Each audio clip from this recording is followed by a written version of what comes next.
Hi guys, welcome back to Manjula Sanjay YouTube channel.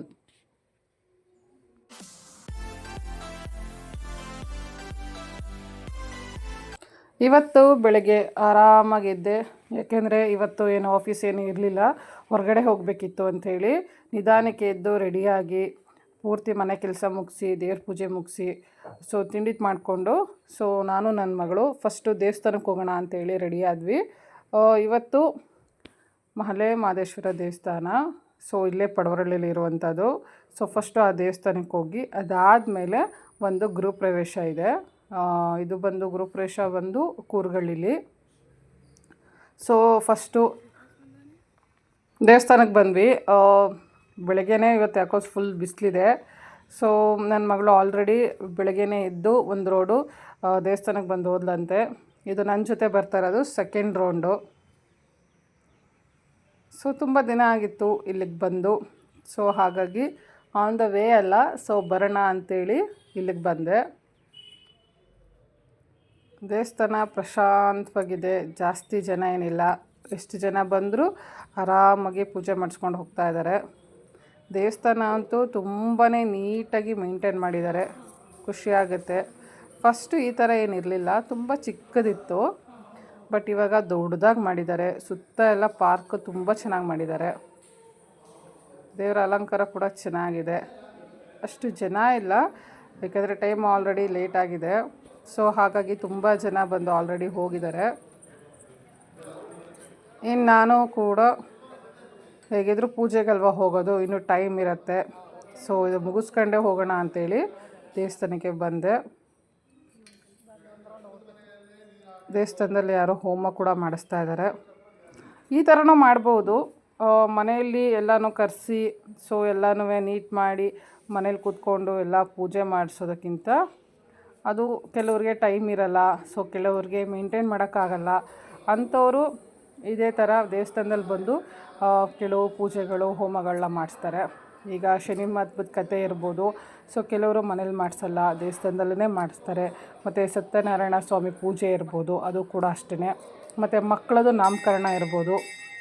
ಈ ಥರ ಸಣ್ಣ ಪುಟ್ಟ ಪೂಜೆಗಳನ್ನ ದೇವಸ್ಥಾನದಲ್ಲಿ ಮಾಡೋದ್ರಿಂದ ಮಾಡೋರು ಕೂಡ ಖುಷಿ ಇರುತ್ತೆ, ತುಂಬ ಚೆನ್ನಾಗಾಗಿರುತ್ತೆ. ದೇವಸ್ಥಾನದವ್ರು ಕೂಡ ನೀಟಾಗಿ ಮಾಡಿಕೊಡ್ತಾರೆ. ಅದೇ ಥರ ಸುಮಾರು ಪೂಜೆಗಳನ್ನ ಈ ಥರ ನೋಡಿದ್ದೀನಿ.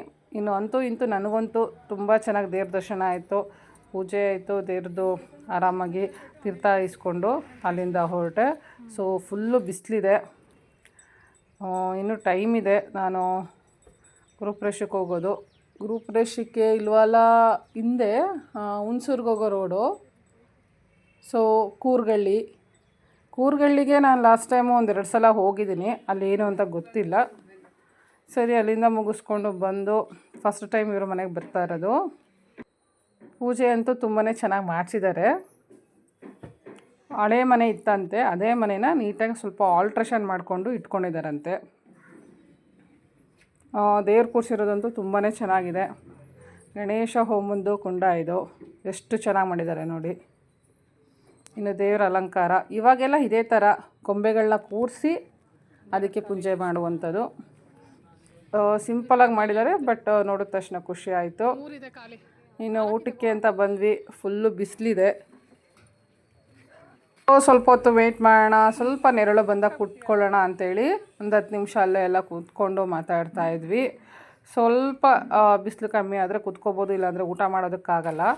ಸ್ವಲ್ಪ ಬಿಸಿಲು ಕಡಿಮೆ ಆಯಿತು. ಜೊತೆಗೆ ಒಂದು ಕಡೆ ಏನೋ ಅಷ್ಟು ಬಿಸಿಲಿರಲಿಲ್ಲ, ಆ ಕಡೆಗೆ ಬಂದ್ವಿ. ಇನ್ನು ಒಂದು ಸೈಡು ಊಟ ಮಾಡೋರು ಮಾಡ್ತಾಯಿದ್ರು, ಇನ್ನೊಂದು ಸೈಡು ಚೇಂಜ್ ಆಗ್ತಾಯಿದ್ರು. ಈ ಊರಿಗೆ ಫಂಕ್ಷನಿಗೆ ಬಂದಿರೋದು ಇದೇ ಫಸ್ಟ್ ಟೈಮು. 1-2-3 ಸಲ ಬಿಸ್ನೆಸ್ ವಿಚಾರದಲ್ಲಿ ಬಂದಿದ್ದೆ ಅಷ್ಟೇ. ಅದನ್ನು ಬಿಟ್ಟರೆ ನಾನು ಇನ್ನು ಈ ಊರಿಗೆ ಬಂದೇ ಇರಲಿಲ್ಲ. ಇನ್ನು ಊಟದಲ್ಲಿ ಫಸ್ಟು ಸ್ವೀಟು, ಅದು ಬಂದು ಸೀಮೆ ಅಕ್ಕಿ ಪಾಯಸ. ಅದು ಆ್ಯಕ್ಚುಲಿ ಚೆನ್ನಾಗಿರುತ್ತೆ. ಸ್ವೀಟು ಮೀಡಿಯಮಾಗಿ ಹಾಕಿದ್ರೆ ತುಂಬ ಚೆನ್ನಾಗಿರುತ್ತೆ. ಅದಾದಮೇಲೆ ಬೀನ್ಸ್ ಪಲ್ಯ, ಕೋಸಂಬರಿ, ಜಾಮೂನು, ಪೂರಿ, ಸಾಗು, ಮೆಣಸಿನ್ಕಾಯಿ ಬಜ್ಜಿ, ಅನ್ನ ಸಾರು, ಹಪ್ಪಳ, ಲಾಸ್ಟಿಗೆ ಮಜ್ಜಿಗೆ ಅನ್ನ. ಊಟ ಸಿಂಪಲ್ಲಾಗಿದ್ದರೂ ತುಂಬಾ ಚೆನ್ನಾಗಿತ್ತು, ತುಂಬಾ ಖುಷಿಯಾಯಿತು. ಇನ್ನು ಲಾಸ್ಟಿಗೆ ಇನ್ನು ನಮ್ಮ ಅಮ್ಮ ತಂಗಿ ಎಲ್ಲ ಇನ್ನೂ ಬಂದಿರಲಿಲ್ಲ ನಾವು ಬಂದಾಗ. ಸೊ ಅವರು ಕೂಡ ಎಲ್ಲರೂ ಊರಿಂದ ಬಂದರು. ಅವರೆಲ್ಲ ಲೇಟಾಗಿ ಬಂದರು, ಯಾಕೆಂದರೆ ಊರಲ್ಲಿ ಕೂಡ ಇನ್ನೊಂದು ಪೂಜೆ ಇತ್ತು. ಸೊ ಅಲ್ಲೂ ಕೂಡ ಗಣೇಶ ಹೋಮ ಮಾಡಿದರು. ಸೊ ಅಲ್ಲಿ ಪೂಜೆ ಎಲ್ಲ ಮುಗಿಸ್ಕೊಂಡು ಅಲ್ಲಿ ಪ್ರಸಾದ ತಿಂದ್ಕೊಂಡು ಅಲ್ಲಿಂದ ಇಲ್ಲಿಗೆ ಬಂದಿರೋದು. ಸೊ ಆ್ಯಕ್ಚುಲಿ ನಾವು ಅಲ್ಲಿ ಹೋಗಬೇಕಿತ್ತು, ಬಟ್ ಟೈಮ್ ಆಗಲಿಲ್ಲ. ಹಾಗಾಗಿ ಇನ್ನು ಅಲ್ಲಿಂದ ಮುಗಿಸ್ಕೊಂಡು ಮನೆಗೆ ಬಂದೆ. ಇದು ನೆಕ್ಸ್ಟ್ ಡೇ ವ್ಲಾಗ್ ಕಂಟಿನ್ಯೂ ಆಗ್ತಾಯಿದೆ. ಇದು ನೆಕ್ಸ್ಟ್ ಡೇ ಕೂಡ ನಾನು ಆರಾಮಾಗಿ ಎದ್ದು ರೆಡಿಯಾಗಿ ನೀಟಾಗಿ ಬಾಗಿಲು ತೊಳೆದು ರಂಗೋಲಿ ಬಿಟ್ಟು ತಿಂಡಿಗೆ ಅಂತೇಳಿ ಪೂರಿ ಮತ್ತು ಸಾಗು. ಸೊ ಪೂರಿಗೆ ಚಟ್ನಿ ಆಲೂಗಡ್ಡೆ ಪಲ್ಯ ಕೂಡ ಒಳ್ಳೆ ಕಾಂಬಿನೇಷನು. ಅದರಲ್ಲೂ ಸಾಗು ಇದ್ರಂತೂ ಇನ್ನೂ ತುಂಬಾ ಚೆನ್ನಾಗಿರುತ್ತೆ. ಇದು ಹೆಸ್ರುಬೇಳೆ ಸಾಗು, ಸಿಂಪಲ್ಲಾಗಿ ಮನೇಲೇ ಮಾಡ್ಬೋದು. ಬೇಳೆ ಸಾಗು ಕೂಡ ಮಾಡ್ಬೋದು. ಬೇಳೆ ಸಾಗುಗಿಂತ ಹೆಸ್ರುಬೇಳೆ ಸಾಗು ಸ್ವಲ್ಪ ಡಿಫ್ರೆಂಟಾಗಿರುತ್ತೆ, ಟೇಸ್ಟು ಕೂಡ ಚೆನ್ನಾಗಿರುತ್ತೆ. ಇದು ಚಪಾತಿಗೂ ಚೆನ್ನಾಗಿರುತ್ತೆ, ಪೂರಿಗಂತೂ ತುಂಬಾ ಒಳ್ಳೆ ಕಾಂಬಿನೇಷನು. ಇನ್ನು ಬಿಸಿ ಬಿಸಿ ಪೂರಿ ಜೊತೆಗೆ ಸಾಗು, ಹೆಸ್ರುಬೇಳೆ ಸಾಗು ಸಿಂಪಲ್ಲಾಗಿ ಮನೆಯಲ್ಲೇ ಮಾಡಿರುವಂಥದ್ದು. ತುಂಬಾ ಟೇಸ್ಟಿಯಾಗಿರುತ್ತೆ. ಹೆಸ್ರುಬೇಳೆನ ಜಾಸ್ತಿ ಹೊತ್ತು ಬಿಟ್ಟರೆ ಅದು ತುಂಬ ಗಟ್ಟಿಯಾಗುತ್ತೆ. ಹಾಗಾಗಿ ಸ್ವಲ್ಪ ಬಿಸಿ ಇದ್ದಾಗಲೇ ತಿಂದರೆ ಒಳ್ಳೆಯದು. ಇನ್ನು ನಾನು ನನ್ನ ಮನೆ ಎಲ್ಲ ಕೆಲಸಗಳನ್ನ ಮುಗಿಸಿ ಸಿಂಪಲ್ಲಾಗಿ ದೇವ್ರ ಪೂಜೆನ ಮುಗಿಸಿ ಸೊ ಹೊರಡೋಣ ಅಂಥೇಳಿ ರೆಡಿ ಆದೆ. ಇನ್ನು ಇವತ್ತು ಆಫೀಸ್ಗೆ ಹೋಗಬೇಕಿತ್ತು. ಸೊ ಹಾಗಾಗಿ ನಮಗೇನು ಇಷ್ಟೇ ಟೈಮಿಂಗ್ಸ್ ಅಂತಲ್ಲ, ಮಾರ್ನಿಂಗ್ 11 o'clock ಒಳಗಡೆ ಹೋದರೆ ಸಾಕು. ಇನ್ನು ಆಫೀಸ್ ಕೂಡ ಬಂದೆ. ಆಫೀಸಲ್ಲಿ ಸಾಕಷ್ಟು ಫಾಲೋಪಿಂಗ್ಗಳಿದೆ. ಸೊ ಅದನ್ನೆಲ್ಲ ಮುಗಿಸ್ಬೇಕು. ಆರಾಮಾಗಿ ಎಲ್ಲ ಯಾವುದೇ ಬ್ಯಾಲೆನ್ಸ್ ಇಲ್ದೇ ಎಲ್ಲ ಕೆಲಸ ಮುಗಿಸಿ ಆರಾಮಾಗಿ ಹೋಗೋಣ ಅಂಥೇಳಿ ಕೂತ್ಕೊಂಡೆ. ಇನ್ನು ಒಂದೊಂದಾಗಿ ನನ್ನ ಫಾಲೋಪಿಂಗೆಲ್ಲ ಮುಗಿಸ್ಕೊಂಡು ಒಂದು ಸುಮಾರು ಹೊತ್ತು ಆಯಿತು. ಕಾಫಿ ಟೀ ಅಲ್ಲೇ ಬಂತು, ಆರಾಮಾಗಿ ಕೂತ್ಕೊಂಡು ಸೊ ಇನ್ನು ಮಧ್ಯಾಹ್ನ ಊಟಕ್ಕೆ ಅಂತೇಳಿ ಹೊರಗಡೆ ಬಂದೆ. ಸೊ ಇವತ್ತೇ ನಾನೇನು ಊಟ ತೊಗೊಂಡೋಗಿರಲಿಲ್ಲ. ಹಾಗಾಗಿ ಇಲ್ಲೇ ಗಾಂಧಿ ಸ್ಕ್ವೇರಲ್ಲಿ ಸುಮಾರು ಕೆಲವೊಂದು ಪುಟ್ಟ ಈ ಥರ ಹೋಟ್ಲಿದೆ. ವೆಜ್ಜು ಇದೆ, ನಾನ್ ವೆಜ್ಜು ಇದೆ. ಸೊ ನಾನು ಸಿಂಪಲ್ಲಾಗಿ ಒಂದು ಎಗ್ ರೈಸ್ ತೊಗೊಳ್ಳೋಣ ಅಂಥೇಳಿ ಬಂದೆ. ಇದು ಕೋಪರೇಟಿವ್ ಬ್ಯಾಂಕ್ ಪಕ್ಕದಲ್ಲೇ ಮಾಡುವಂಥದ್ದು. ಇಲ್ಲಿ ಸುಮಂಗಲಿ ಕೂಡ ಇದೆ ಪಕ್ಕದಲ್ಲಿ. ಸೊ ತುಂಬ ಜನ ಇಲ್ಲಿಗೆ ಶಾಪಿಂಗ್ ಮಾಡೋಕ್ಕೆ ಬರೋರು, ವೆಜ್ ತಿನ್ನೋರು ಈ ಕಡೆ ವೆಜ್ಜಲ್ಲಿ ಊಟ ಮಾಡ್ತಾರೆ. ನಾನ್ ವೆಜ್ ಅಂತ ತಿನ್ನೋರು ಇಲ್ಲಿ egg rice, ghee rice, chops ಎಲ್ಲ ಇದೆ. ಸೊ ನಾನು ಒಂದು ಎಗ್ ರೈಸ್ ತೊಗೊಂಡು ಸೊ ಪಾರ್ಸಲ್ ತೊಗೊಂಡೆ. ಅಲ್ಲೇ ಏನು ತಿನ್ನಲಿಲ್ಲ, ಆರಾಮಾಗಿ ಬಂದು ಆಫೀಸಲ್ಲಿ ತಿನ್ನೋಣ ಅಂಥೇಳಿ. ಈಗಲೇ ಇಷ್ಟು ಬಿಸಿಲಿದೆ, ಈ ಬಿಸಿಲಲ್ಲಿ ನಾನು ಅಲ್ಲಿ ಕೂತ್ಕೊಂಡು ಊಟ ಮಾಡೋದಂತೂ ಆಗಲ್ಲ. ಹಾಗಾಗಿ ಆರಾಮಾಗಿ ಫಸ್ಟು ಆಫೀಸ್ಗೆ ಹೋಗಿ ಆಫೀಸಲ್ಲಿ ಎ ಸಿ ಇದೆ, ಎ ಸಿಲಿ ಆರಾಮಾಗಿ ಕೂತ್ಕೊಂಡು ಊಟ ಮಾಡೋಣ ಅಂಥೇಳಿ ಅಲ್ಲಿಂದ ಹೊರಟೆ. ಇನ್ನು ಸಾಕಷ್ಟು ಜನ ಇಲ್ಲೇ ಶಾಪಿಂಗ್ ಮಾಡೋರು ತುಂಬ ಜನ ಇಲ್ಲಿ ಸಣ್ಣ ಪುಟ್ಟ ಐಟಮ್ಸ್ಗಳೆಲ್ಲ ತೊಗೋತಾಯಿದ್ರು. ಇನ್ನು ಮ್ಯಾಂಗೋ ಸೀಸನ್ನು, ಮಳೆ ಕೂಡ ಬಂದಿದೆ ಚೆನ್ನಾಗಿ. ಇನ್ನು ಮ್ಯಾಂಗೋ ತೊಗೊಳ್ಳೋರು ಕೂಡ ತುಂಬ ಜನ ತೊಗೋತಾಯಿದ್ರು. ನೋಡಿ ಎಷ್ಟು ಬಿಸಿಲಿದೆ. ಇದು ಬಂದು ಗಾಂಧಿ ಸ್ಕ್ವೇರ್, ತುಂಬಾ ಫೇಮಸ್ಸು. ಗಾಂಧಿ ಸ್ಕ್ವೇರ್ ಅಂದರೆ ಯಾರಿಗೂ ಗೊತ್ತಿಲ್ಲ ಅನ್ನೋಂಗಿಲ್ಲ, ಅಷ್ಟು ಫೇಮಸ್ಸು. ಎ ಸಿಲಿ ಕೂತ್ಕೊಂಡು ಹೊರಗಡೆ ಬರೋದು ಅಂದರೆ ಬೇಜಾರೇ. ಎಷ್ಟೊತ್ತಿಗೆ ಆಫೀಸ್ಗೆ ಹೋಗ್ತೀನಂತ ಅನ್ನಿಸ್ತಾಯಿತ್ತು, ಯಾಕೆಂದರೆ ಫುಲ್ಲು ಬಿಸಿಲಿತ್ತು ಹೊರಗಡೆ. ಇನ್ನು ಆಫೀಸಿಗೆ ಬಂದೆ. ಎಗ್ ರೈಸು ತುಂಬಾ ಚೆನ್ನಾಗಿ ಮಾಡಿಕೊಟ್ಟಿರ್ತಾರೆ. ಸೊ ನಮಗೆ ಖಾರ ಬೇಕು ಅಂದರೆ ಖಾರ ಮಾಡಿಕೊಡ್ತಾರೆ, ಇಲ್ಲ ಸಿಂಪಲಾಗಿ ಬೇಕು ಅಂದರೆ ಸಿಂಪಲಾಗಿ ಮಾಡಿಕೊಡ್ತಾರೆ. ಸೊ ಇಲ್ಲಂತೂ ತುಂಬ ಟೇಸ್ಟಿಯಾಗಿ ಚೆನ್ನಾಗಿರುತ್ತೆ, ಪ್ರೈಸ್ ಕೂಡ ಕಡಿಮೆ ಇದೆ. ಇನ್ನು ನಾನೆಲ್ಲ ಕೆಲಸ ಮುಗಿಸ್ಕೊಂಡು ನಾನಿನ್ನು ಮಾರ್ಕೆಟ್ ಹತ್ರ ಬಂದೆ. ಇದು ಬಂದು ಚಿಕ್ಕಡಿಯಾರ. ಸೊ ಇವತ್ತು ಈ ಕಡೆ ಗಾಡಿ ನಿಲ್ಲಿಸಿ ಇಲ್ಲಿಂದನೇ ವಾಕಬಲ್ ಹೋಗೋಣ ಅಂಥೇಳಿ ಈ ಕಡೆಯಿಂದ ಬಂದೆ. ಮಾರ್ಕೆಟಲ್ಲಿ ಸೊ ಹೋಗೋದಕ್ಕೆ ಸುಮಾರು ಜಾಗಗಳಿದೆ, ಅಂದರೆ ಗೇಟ್ಗಳು ಸುತ್ತ ಇದೆ. ಯಾವ ಗೇಟಿಂದ ಬೇಕಾದ್ರೂ ಎಲ್ಲಿಗೆ ಬೇಕಾದ್ರೂ ಹೋಗ್ಬೋದು. ಬಟ್ ನನಗೆ ಇವತ್ತು ಕೆಲಸ ಇದ್ದಿದ್ದು ಈ ಕಡೆ, ಹಾಗಾಗಿ ಇಲ್ಲಿ ನಾನು ಗಾಡಿ ನಿಲ್ಲಿಸಿ ಇಲ್ಲಿಗೆ ಬಂದೆ. ಸೊ ಮ್ಯಾಂಗೋ ಅಂತೂ ತುಂಬಾ ಚೆನ್ನಾಗಿ ಬಂದಿದೆ, ತುಂಬಾ ವೆರೈಟೀಸ್ ಇದೆ. ಅದ್ರ ಜೊತೆಗೆ ಬೇರೆ ಬೇರೆ ಹಣ್ಣುಗಳಿದೆ. ಇವಾಗ ಬಿಸಿಲಾದ್ರಿಂದ ಮೂಸಂಬಿ ಜ್ಯೂಸು ಕೆಲವ್ರಿಗೆ, ಅಂದರೆ ರಿಟೈರ್ಡ್ ಅಫಿಷಿಯಲ್ಸ್ಗೆ ನನಗೆ ಗೊತ್ತಿರೋ ಹಂಗೆ ಮೂಸಂಬಿ ಜ್ಯೂಸ್ ಕುಡಿದ್ರೆ ತುಂಬ ಒಳ್ಳೆಯದು. ಅದನ್ನು ಬಿಟ್ಟರೆ ಇನ್ನು ಕರ್ಬೂಜ ಹಣ್ಣು, ಮ್ಯಾಂಗೋ ಸಖತ್ತಾಗಿದೆ. ಸೊ ನಾನು ಮ್ಯಾಂಗೋ ತೊಗೊಳ್ಳೋಣ ಅಂತಲೇ ನೋಡಿದೆ. ಸೊ ಅಷ್ಟು ಇದು ಟೇಸ್ಟಾಗಿರಲಿಲ್ಲ, ಪೌಡ್ರಲ್ಲಿ ಹಣ್ಣು ಮಾಡಿರೋದು ಅದು. ಸೊ ಹಾಗಾಗಿ ಬೇಡ ಅಂತ ಬಂದೆ. ಇನ್ನು ನನಗೆ ಮನ್ನಾರ್ಸಲ್ಲಿ ಕೆಲವೊಂದು ಐಟಮ್ಸ್ಗಳನ್ನ ತೊಗೋಬೇಕಿತ್ತು. ಸೊ ಈ ಮಂತಲ್ಲಿ ನಾನು ಮನ್ನಾರ್ಸಿಗೆ ಬಂದೇ ಇರಲಿಲ್ಲ, ಇದೇ ಫಸ್ಟ್ ಟೈಮ್ ಇವಾಗ ಬರ್ತಾ ಇರೋದು. ಇನ್ನು ಸ್ಕೂಲು ಸ್ಟಾರ್ಟ್ ಆಗುತ್ತೆ. ಸ್ಕೂಲ್ ಸ್ಟಾರ್ಟ್ ಆದಮೇಲಂತೂ ಈ ಒಂದು ಮನ್ನಾರ್ಸಲ್ಲಂತೂ ಕಾಲಿಡೋಕ್ಕೆ ಜಾಗ ಇರಲ್ಲ. ತುಂಬ ಜನ ಬುಕ್ಸ್ಗಳು, ಸ್ಕೂಲಿಗೆ ಏನೆಲ್ಲ ಬೇಕು ಐಟಮ್ಸ್ಗಳು ಇಲ್ಲೇ ತೊಗೊಳೋದು. ಕಡಿಮೆ ಇರುತ್ತೆ, ಚೆನ್ನಾಗಿರುತ್ತೆ. ನಾನು ಕೂಡ ಇಲ್ಲೇ ತೊಗೊಳೋದು. ಸೊ ಇನ್ನು ಸ್ಕೂಲ್ ಅವರ್ಸ್ ಅಂತ ಸ್ಟಾರ್ಟ್ ಆದಮೇಲಂತೂ ಇಲ್ಲಂತೂ ಫುಲ್ಲು ಕ್ಯೂ ಇರುತ್ತೆ, ಅಷ್ಟೂ ಜನ ಇರ್ತಾರೆ. ಅದರಲ್ಲೂ ಸಂಜೆ ಟೈಮಲ್ಲಂತೂ ಇಲ್ಲಿಗೆ ಬರಲೇಬಾರ್ದು, ಅಷ್ಟು ಜನ ಇರ್ತಾರೆ. ಇನ್ನು ನನಗೆ ಬೇಕಾಗಿದ್ದು ಕೆಲವೊಂದು ಐಟಮ್ಸ್ಗಳನ್ನ ತೊಗೊಳಕ್ಕೆ ನಮ್ಮ ಒಂದು ಅಂಗಡಿಗೆ ಬಂದೆ. ಯೂಶ್ವಲಿ ಇವಾಗ ನನಗೆ ಬೇಕಾಗಿರೋದು ಐಟಮ್ಸ್ ಎಲ್ಲ ಇಲ್ಲೇ ತೊಗೊಳೋದು. ಸಿಂಪಲ್ಲಾಗಿ ಏನೇ ಬೇಕು ಅಂದರೂ ಸಿಗುತ್ತೆ. ಇಲ್ಲ ಇಲ್ಲಿ ಸಿಗಲಿಲ್ಲ ಅಂದ್ರೂ ಎಲ್ಲಿ ಸಿಗುತ್ತೆ ಅಂತ ತುಂಬ ಚೆನ್ನಾಗಿ ಗೈಡ್ ಮಾಡ್ತಾರೆ. ಒಂದು ಸಲ ಯಾರೂ ಏನೂ ಹೇಳಲ್ಲ, ಬಟ್ ಇಲ್ಲಿ ಸಿಗಲಿಲ್ಲ ಅಂದ್ರೂ ಎಲ್ಲೆಲ್ಲಿ ಸಿಗುತ್ತೆ ಇರೋದೆಲ್ಲ ಚೆನ್ನಾಗಿ ಗೈಡ್ ಮಾಡ್ತಾರೆ. ಇನ್ನು ನನಗೆ ಬೇಕಾಗಿರೋ ಐಟಮ್ಸ್ ಎಲ್ಲ ಇಲ್ಲೇ ಸಿಕ್ತು. ಸೊ ಆರಾಮಾಗಿ ತೊಗೊಂಡು ಅಲ್ಲಿಂದ ಓಡೋಣ ಅಂತೇಳಿ ಹೊರಟೆ.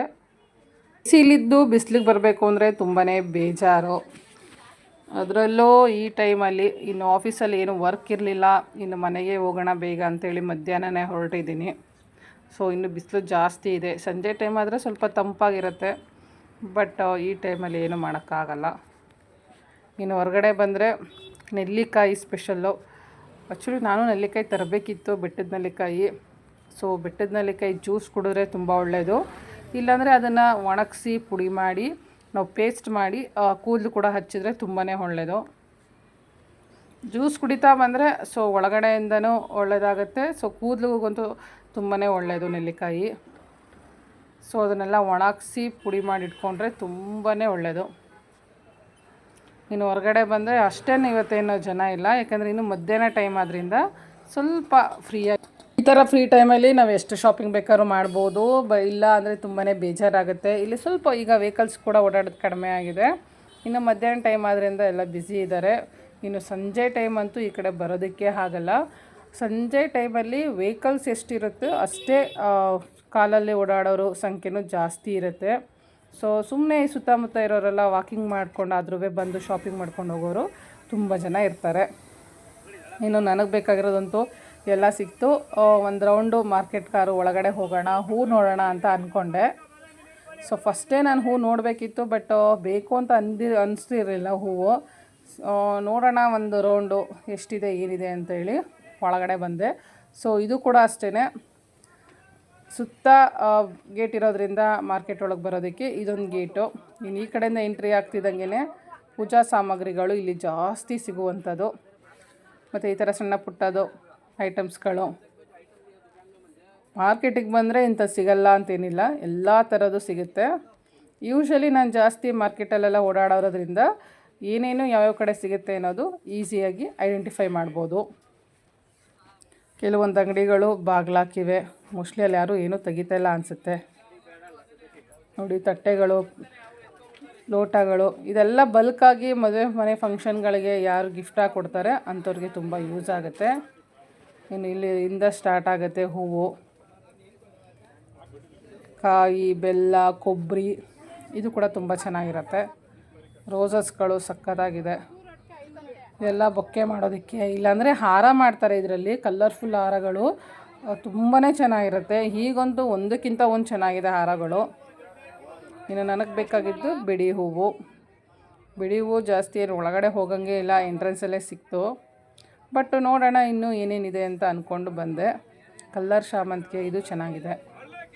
ಮಾರ್ಕೆಟಿಗೆ ಬಂದರೆ ಫುಲ್ಲು ಗಿಜಿ. ಅದರಲ್ಲೂ ಹೂ ಮಾರೋರಂತೂ ಎಲ್ಲರೂ ಮಧ್ಯಾಹ್ನನೇ ಬಂದುಬಿಟ್ಟಿರ್ತಾರೆ. ಒಂದೊಂದು ಕಡೆ ಎಷ್ಟೆಷ್ಟು ಅಂತ ವಿಚಾರಿಸಿ ಅವರು ಕೂಡ ಸುಮಾರು ಕಡೆ ಹೂಗಳನ್ನ ಪರ್ಚೇಸ್ ಮಾಡ್ಕೊಂಡಿರ್ತಾರೆ. ಹಾಗಾಗಿ ಈ ಒಂದು ವೇ ಯಾವಾಗಲೂ ಕೂಡ ಬ್ಯುಸಿಯಾಗೇ ಇರುತ್ತೆ.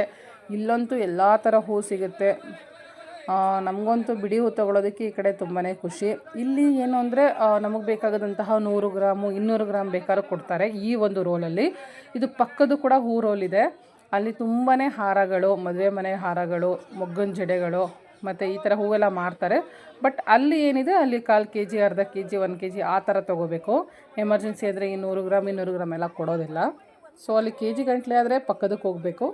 ಒಂದು 100 ಗ್ರಾಮ್ ಸಾಕು ಅನ್ನೋರು, 200 ಗ್ರಾಮ್ ಸಾಕು, ಒಂದು 50 ಗ್ರಾಮ್ ಸಾಕು ಅನ್ನೋರು ಈ ರೋಲಿಗೆ ಬಂದರೆ ಇಲ್ಲಿ ಕೊಡ್ತಾರೆ. ಸೊ ನಾನು ಎಷ್ಟೊಂದು ಸಲ ಮಲ್ಲಿಗೆ ಹೂವು ಇಷ್ಟ ಆದಾಗ 1/4 kg ಹೂವು ತೊಗೊಂಡೋಗಿ ಕಟ್ಟೋದಕ್ಕೆ ಟೈಮ್ ಆಗಿಬಿಡುತ್ತೆ, ಹೂವೆಲ್ಲ ಹರಳೋಗುತ್ತೆ. ಸೊ ಆವಾಗ ಅದು ಅಷ್ಟು ಚೆನ್ನಾಗಿರಲ್ಲ. ಹಾಗಾಗಿ ಏನು ಮಾಡ್ತೀನಿ, ಒಂದು 100 ಗ್ರಾಮ್ ಅಷ್ಟು ತೊಗೊಂಡೋಗ್ತೀನಿ. ಸೊ ಅದೇ ನನಗೊಂದು 1.5 ಮಾರಷ್ಟು ಹೂವಾಗುತ್ತೆ, ಅದೇ ಸಾಕು. ಒಂದು 2-3 ದಿನ ಆರಾಮಾಗಿ ಹೂ ಮುಡ್ಕೋಬೋದು. ಇನ್ನು ಅಲ್ಲೆಲ್ಲ ಮುಗಿಸ್ಕೊಂಡು ಇನ್ನು ಆರ್ತಿಯವ್ರ ಮನೆಗೆ ಬಂದೆ. ಅಲ್ಲಿ ಎಲ್ಲರಿಗೂ ಸರ್ಪ್ರೈಸ್ ಆಗಿ 5 ಸ್ಟಾರ್ ಚಿಕನ್ ತರಿಸಿದ್ರು. 5 ಸ್ಟಾರ್ ಚಿಕನ್ ತಿಂದು ತುಂಬ ದಿನ ಆಗಿತ್ತು. ಇಲ್ಲಂತೂ KFCಗಿಂತನೂ ತುಂಬಾ ಟೇಸ್ಟಾಗಿ ಚೆನ್ನಾಗಿ ಮಾಡ್ತಾರೆ. ಇದು ಹೆಬ್ಬಾಳಲ್ಲಿರುವಂಥದ್ದು. ಇನ್ನು ಅದ್ರ ಜೊತೆಗೆ ಪಿಜ್ಜಾ, ಯಾರು ಚಿಕನ್ ತಿನ್ನಲ್ಲ ಅವ್ರಿಗೆ ಅಂತೇಳಿ ಈ ಪಿಜ್ಜಾ ತರಿಸಿರೋದು. ಎರಡೂ ಚೆನ್ನಾಗಿತ್ತು. ಅಲ್ಲಿಂದ ಮುಗಿಸ್ಕೊಂಡು ನಾನು ಮನೆಗೆ ಬಂದೆ. ಇನ್ನು ಮನೆಯಲ್ಲಿ ನೈಟ್ ಊಟಕ್ಕೆ ಅಂತೇಳಿ ಬಿಸಿ ಬಿಸಿ ಮುದ್ದೆ, ಅನ್ನ, ಸಾರು ಬಂದು ಬೇಳೆ ಸೊಪ್ಪು ಸಾರು. ಸೊಪ್ಪು ಅನ್ನೋದಕ್ಕಿಂತ ಇದು ದಂಟು, ಬಿಳಿ ದಂಟು ಏನು ಬರುತ್ತೆ ಆ ದಂಟಂದು ಸೊಪ್ಪು ಹಾಕಿ ಮಾಡಿರುವಂತಹ ಬೇಳೆ ಸಾರು. ಈ ಥರ ಒಂದೊಂದು ದಂಟು, ಕೆಂಪು ದಂಟು ಬರುತ್ತೆ, ಪಾಲಕ್ ಸೊಪ್ಪು, ಈ ಥರ ಒಂದೊಂದು ಸೊಪ್ಪುಗಳನ್ನೇ ಹಾಕಿ ನಾವು ಬೇಳೆ ಸಾರನ್ನ ಮಾಡ್ಬೋದು. ಅದು ಚೆನ್ನಾಗಿರುತ್ತೆ. ನನ್ನ ಮಗಳಿಗಂತೂ ಇವೆಲ್ಲ ಇಷ್ಟ ಆಗಲ್ಲ ಅಂತೇಳಿ ಅವಳೇ ಏನೋ ಈರುಳ್ಳಿ ಟೊಮೊಟೊ ಹಾಕೊಂಡು ಫ್ರೈ ಮಾಡಿಕೊಂಡು ಊಟ ಮಾಡಿದ್ಲು.